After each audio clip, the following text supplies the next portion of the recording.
মোক ক'লে হস্পিটাল লাগে, কেশৱ মহন্ত ডাঙৰীয়াক পঠাই দিলোঁ।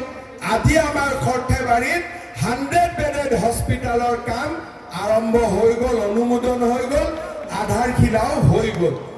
আগতে আমাৰ অসমত কোনেও ইমান ডাঙৰ কাম কেতিয়াও কৰিব পৰা নাছিল।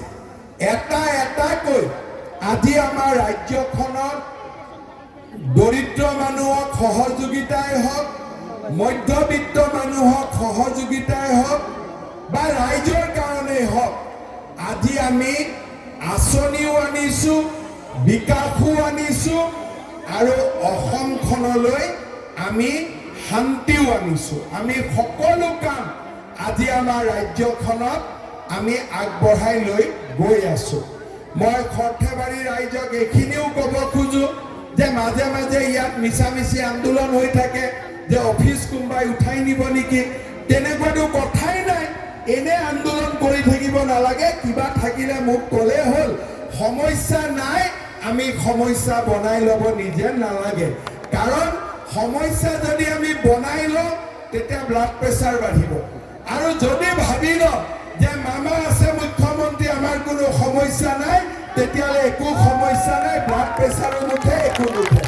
কিন্তু যদি ভাবি থাকোঁ এইটো হ'ব সেইটো হ'ব, তেতিয়া আমাৰ প্ৰেছাৰ বাঢ়ি থাকিব। কিন্তু যদি আমি ভাবোঁ যে একোৱে নহয়, মোদী আছে দিল্লীত, মামা আছে দিছপুৰত, আমি শান্তিত আছোঁ, শান্তিত থাকিম, তেতিয়া আমাৰ চিন্তা কৰিবলগীয়াও একো নাই। কিন্তু আমি কিছুমানে নিজে নিজে চিন্তা কৰি থাকোঁ, এইটো হ'ব নেকি, এইটো হ'ব নেকি, এইটো হ'ব নেকি। চিন্তা কৰিব নালাগে, কাৰণ চিন্তা কৰি থাকিলে ব্লাড প্ৰেছাৰ হয়, হাই প্ৰেছাৰ হয়।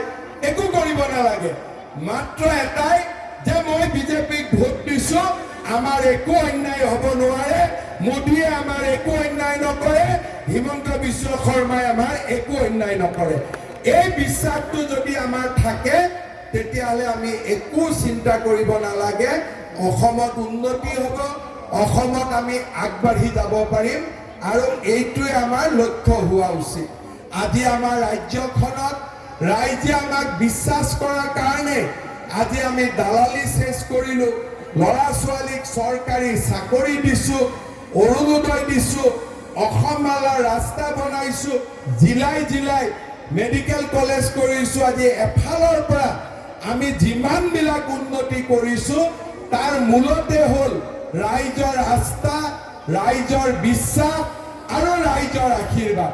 মই আপোনালোকক অনুৰোধ কৰিম, আপোনালোকে সকলোৱে যেন হাতীৰ ছবিত আমাৰ দলৰ প্ৰাৰ্থীগৰাকীক ভোট দিয়ে আৰু নৰেন্দ্ৰ মোদীক প্ৰধানমন্ত্ৰী নিৰ্বাচিত কৰে, আৰু মোদী ডাঙৰীয়াৰ জৰিয়তে আমি যাতে অসমৰ উন্নতি কৰিব পাৰোঁ, অসমখনক আগুৱাই লৈ যাব পাৰোঁ।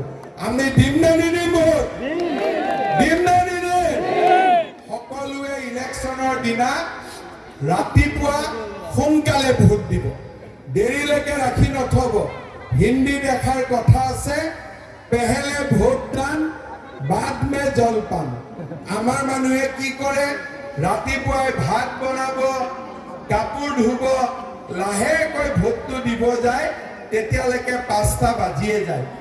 এদিন আমি সদায় ৰবিবাৰে বন্ধৰ দিনত যি কৰোঁ, কিন্তু এদিন আমি ভোট আগত দিম, ভাত পিছত বনাম।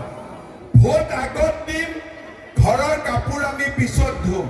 অৰ্থাৎ প্ৰথম ৰাতিপুৱাই আমি পোলিং চেণ্টাৰত গৈ ভোট দিম, আমাৰ গণতান্ত্ৰিক দায়িত্ব আমি পালন কৰিম, আৰু তাৰ পিছত আমি ঘৰৰ কাম কৰিম। বুজি পালে সকলোৱে? ভোট 100% হ'ব লাগিব। আজি আপোনালোকে চাওক, কয়াকুছিত ভোট 100% হয়, কিন্তু সৰ্থেবাৰীত ভোট 70% হয়। এইবাৰ আমি চাব লাগিব যে কয়াকুছিত যদি 100% হয়, সৰ্থেবাৰীতো ভোট 100% হ'ব লাগিব। আমি যাতে ভোট কম কৰি নিদিওঁ, আমি যাতে ভোট বেছিকৈ দিওঁ, আৰু তেতিয়াহে আমি এজন গণতান্ত্ৰিক দেশৰ নাগৰিক হিচাপে আমি গৌৰৱ কৰিব পাৰিম। শ্ৰদ্ধা ৰাইজ, ইমান দুপৰীয়া গৰমত আহি আপোনালোকে আমাৰ সভাত যোগদান কৰিলে মই আপোনালোকক বহুত বহুত ধন্যবাদ জনাইছো মোৰ লগত সকলোৱে একেলগে ক'ব ভাৰত মাতা কি জয় ভাৰত মাতা কি জয় নৰেন্দ্ৰ মোদী ফণীভূষণ চৌধুৰী বিজেপি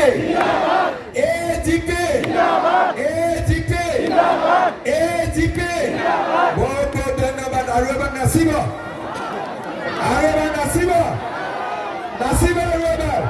ঠিক আছে লগাই দিয়া আকৌ এবাৰ মোদী চৰকাৰ